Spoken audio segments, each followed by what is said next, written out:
Après son accession à l'indépendance le 1er août 1960, le Bénin a été secoué pendant fort longtemps par une instabilité chronique et des crises généralisées jusqu'à l'année 1989. Jadis, depuis l'indépendance jusqu'aux années 89, le Bénin a connu de nombreuses crises. Narcisse Ronhanou, enseignant-chercheur au département d'histoire et d'archéologie de l'université d'Abomey-Calavi. Des crises qui étaient associées à des violences et je crois il y avait la répression pouvoir en place, le pouvoir du général Mathieu Kérékou qui avait une forte répression, ce qui avait même causé donc le départ de plusieurs Béninois en exil. À cela s'ajoutent les coups d'État répétés et l'éternel problème de retard criard de paiement des salaires des fonctionnaires de l'époque, pour ne citer que ceux-là. Une situation qui atteint son paroxysme en 1989, ce qui poussa les autorités à agir. Le 6 et 7 décembre 1989, une réunion conjointe s'est tenue entre les membres du comité central du Parti de la Révolution populaire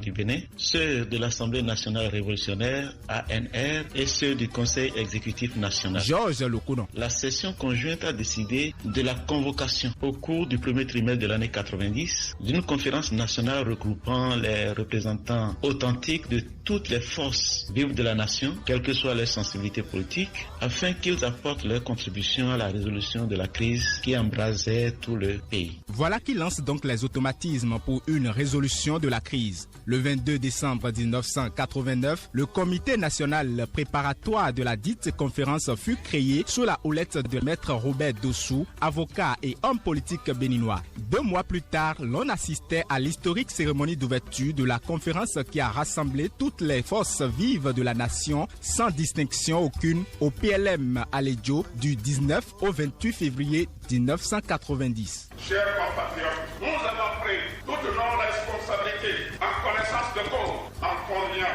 les représentants de toutes les forces vives de notre pays, sans considération de leur sensibilité politique, à une conférence nationale visant à établir par le dialogue, la concertation et la concorde un consensus dynamique et constructif à la mesure des légitimes et profondes aspirations du peuple béninois tout entier. Tout au long des assises, les échanges ont eu lieu autour des crises politiques, économiques et sociales que traversait le pays. Au soir du 28 février, de nombreuses décisions d'apaisement ont été retenues. Au nom des intérêts supérieurs de la nation et du peuple béninois tout entier, nous disons que les décisions prises par la conférence seront appliquées dans l'ordre et la discipline, librement consenties. Ce n'est pas du défaitisme, ce n'est pas la capitulation, c'est une question de responsabilité nationale. Le Bénin venait donc d'entamer une nouvelle page de son histoire. Plus qu'une réussite, cette conférence a permis aux Béninois de tourner la page des longues années de violence et de souffrance. À partir de cette conférence, le Bénin sert d'exemple à bien d'autres pays de la sous-région.